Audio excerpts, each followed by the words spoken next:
اس کے بارے میں حضور نبی کریم صلی اللہ تعالیٰ علیہ وسلم نے ارشاد فرمایا ہے، شعبان میرا مہینہ ہے، رجب اللہ تبارک و تعالیٰ کا مہینہ ہے، اور رمضان میری امت کا مہینہ ہے۔ شعبان کی یہ فضیلت ہے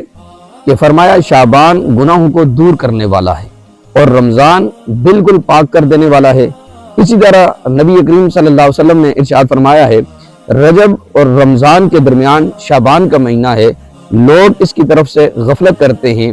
حالانکہ اس ماہ میں بندوں کے اعمال اللہ رب العالمین کی بارگاہ میں پیش کیے جاتے ہیں، اور حضور نے فرمایا میں پسند کرتا ہوں کہ میرے اعمال اللہ کی بارگاہ میں اس حال میں پیش ہوں کہ میں روزے کی حالت میں ہوں۔